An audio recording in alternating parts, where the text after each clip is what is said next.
देखा होगा कि हमारी केंद्र सरकार ने एक वक्फ कानून लाया, जिसमें जो अभी वो एक्ट लाए हैं, एटलीस्ट 40 सेक्शंस उन्होंने ऐसा ऐड किया है जो कंप्लीट अगेंस्ट मुस्लिम है, अगेंस्ट वक्फ प्रॉपर्टी है।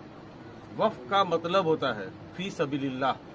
आप लोग अच्छी तरह जानते हैं कि कोई भी जमीन किसी को वक्फ कर दिया, वो अल्लाह के नाम पर वक्फ हो गया। उसकी किसी को हक नहीं है उसको खुर्द-बुर्द करने का, या किसी हुकूमत को भी हक नहीं है कि उस पर अपना दावा पेश करे। तो ये जो एक्ट लाए हैं, ये उसी को उन्होंने अल्ट्रावायर करने के लिए इस तरह का कानून बनाया है। दूसरी चीज़ आपने देखा होगा कि वक्फ का जो भी मामला होता है, वो इस्लाम के जो दायरे हैं, इस्लाम के जो कानून हैं, उस पर उसको इम्प्लीमेंट होना है, उस पर उसको चलना है। उसमें एक क्लॉज आप लोगों ने देखा होगा, वक्फ बाय यूजर, देखा होगा आप लोगों ने, उसको उन्होंने ख़त्म कर दिया। ओरल वक्फ को उन्होंने ख़त्म कर दिया। उन्होंने एक नया क्लॉज उसमें फर्दर ये ऐड किया कि कम से कम 5 साल से जो मुसलमान डिक्लेयर्ड होगा वो वही वक्फ कर सकता है, जबकि वक्फ का ऐसा कभी कोई कानून नहीं रहा। हम आज हैं, आज हम मुसलमान हुए, आज भी हम वक्फ कर सकते हैं, कहीं पर कोई उसमें रोक नहीं है। एक नया उन्होंने पैदा कर दिया कि 5 साल तक आप मुसलमान रहिएगा, प्रैक्टिकल मुसलमान रहिएगा।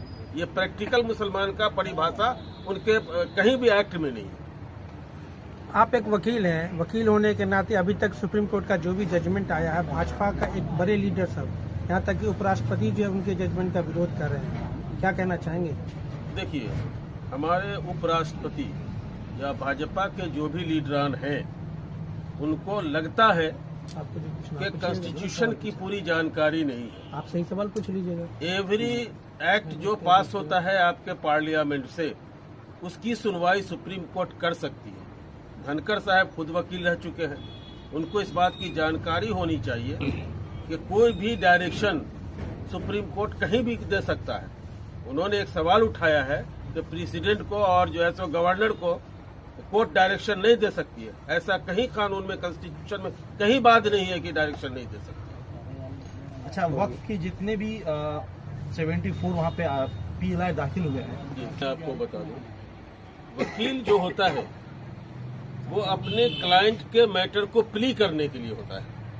न वो हिंदू होता है, न वो मुसलमान होता है, वो सिंपली एक एडवोकेट होता है। आपने प्रैक्टिकली लोअर कोर्ट में और डिफरेंट कोर्ट्स में देखा होगा कि मुसलमान क्लाइंट है, उसके खिलाफ एक हिंदू वकील लड़ रहा है, हिंदू है उसके फेवर में एक मुसलमान लड़ रहा है। तो वकील सिर्फ वकालत करता है और देखता है कि हमारे क्लाइंट का कहाँ पर हनन हो रहा है।